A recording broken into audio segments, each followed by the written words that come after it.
दोस्तों, यह कहानी एक स्पेशल कहानी है, तो इसलिए वीडियो को एंड तक ज़रूर देखें। जिस दिन का इंतज़ार प्रिया को हमेशा से था, फाइनली वो दिन नज़दीक आ गया था। प्रिया की 12th क्लास कंप्लीट हो गई थी, जिसका मतलब था कि वो अपना बोर्डिंग स्कूल छोड़कर घर जा सकती थी। पिछले 8 साल से घर से दूर रह रही प्रिया अपने घर जाने के लिए बहुत ही ज़्यादा एक्साइटेड थी। प्रिया जब 9 साल की थी तो अचानक एक दिन घर में आग लग गई और उसका बड़ा भाई विकास फायर एक्सीडेंट में गुजर गया। प्रिया को अपने बड़े भाई विकास की मौत का बहुत गहरा सदमा पहुंचा। इसलिए डॉक्टर ने प्रिया के मम्मी पापा को उसे घर से दूर भेजने की सलाह दी, तो उसके मम्मी पापा ने उसे शिमला के एक बोर्डिंग स्कूल में भेज दिया।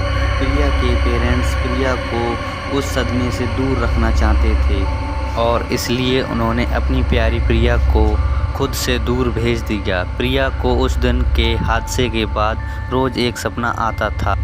उस हादसे में उसका भाई उसकी आंखों के सामने जलकर मर रहा होता था और किसी की तरफ इशारा कर रहा होता था, लेकिन प्रिया को कभी भी वो इशारा समझ में नहीं आता। ये बात उसने किसी को नहीं बताई थी, यहाँ तक कि अपने पेरेंट्स को भी नहीं। प्रिया ने सोचा था कि वो इस बार जब घर जाएगी तो इस सपने के बारे में पेरेंट्स को बताएगी।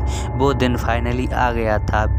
प्रिया के पापा उसे लेने आए और गाड़ी में सामान लोड करके दोनों घर की ओर निकल गए। थोड़ी देर बाद प्रिया के पापा ने एक पेट्रोल पंप पर गाड़ी रोकी और पेट्रोल पंप का टॉयलेट इस्तेमाल करने चले गए। प्रिया चुपचाप गाड़ी में बैठी थी और उनके आने का वेट कर रही थी। जब गाड़ी का रेडियो अपने आप ही ऑन हो गया, उसमें कुछ अजीब सी आवाज़ें आ रही थी, जैसे कोई कुछ बोलने की कोशिश कर रहा हो लेकिन बोल नहीं पा रहा।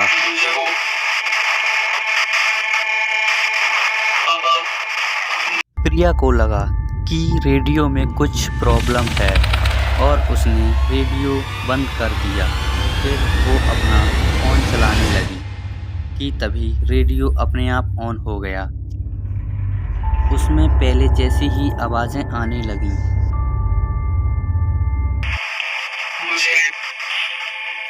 मुझे कॉलेज में कोई पसंद है। प्रिया ये सुनकर थोड़ा घबरा रही थी, क्योंकि यह कोई रेडियो का प्रोग्राम नहीं था बल्कि कुछ और ही था। ऐसा लग रहा था कि मानो प्रिया से कोई कुछ कहना चाह रहा हो। लेकिन प्रिया ने कुछ ज़्यादा ना सोचते हुए रेडियो चैनल को चेंज किया।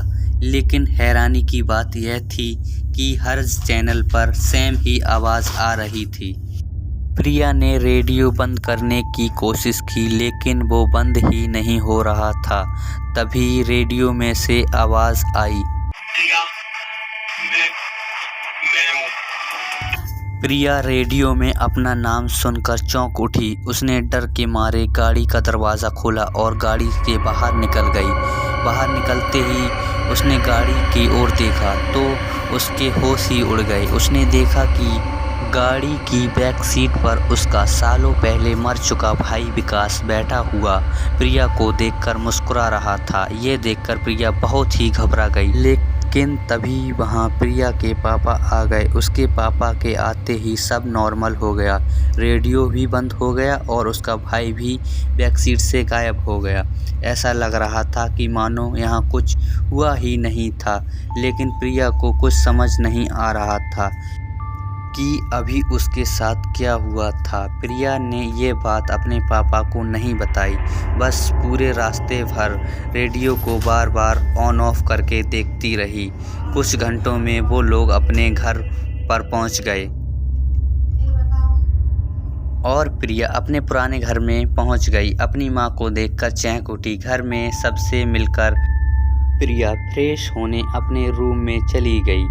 वो वहाँ नहा धोकर तैयार हो ही रही थी, तभी उसे फिर से कुछ अजीब सी आवाज़ें आने लगीं। वो आवाज़ें उसके बगल वाले रूम से आ रही थीं, जो कि उसके भाई का हुआ करता था। वो रूम कुछ सालों से लॉक था, पर उस पर अभी ताला नहीं लगा हुआ था। प्रिया हिम्मत करके उसके रूम में अंदर गई वो कमरा धूल मिट्टी से भरा हुआ था। वो आवाज़ें बेड के पास रखे रेडियो से आ रही थी। पापा,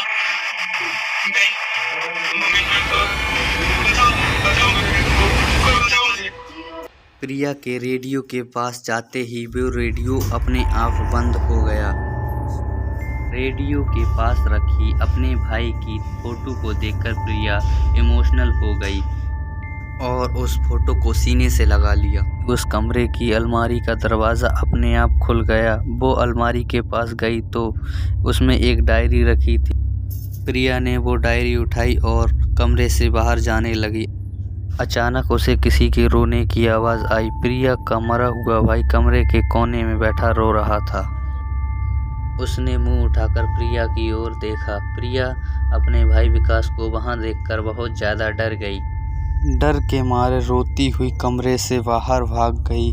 उसने अपने कमरे में जाकर पहले तो खुद को शांत किया, फिर अपने भाई की डायरी को पढ़ने लगी। उस डायरी को पढ़ने के बाद प्रिया को बहुत बुरा धक्का लगा।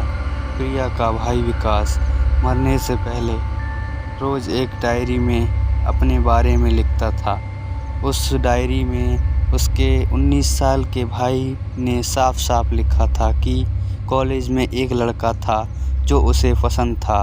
वो दोनों आपस में प्यार करते थे, मगर जैसे ही प्रिया के पेरेंट्स को इस बारे में पता चलता है तो उन्होंने उसे मेंटली और फिजिकली टॉर्चर करना शुरू कर दिया।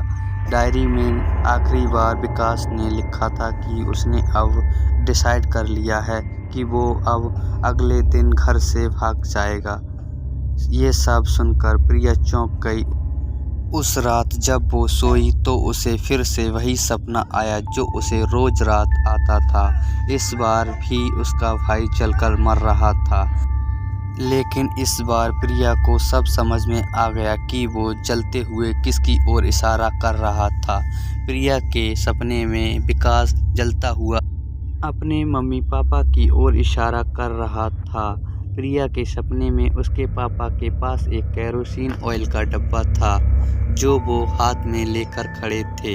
यह देखकर प्रिया के रोंगटे खड़े हो गए और प्रिया अपनी नींद से जाग उठी। अगली सुबह उसने वो डायरी अपने एक रिश्तेदार को दे दी जो कि एक पुलिस ऑफिसर थे।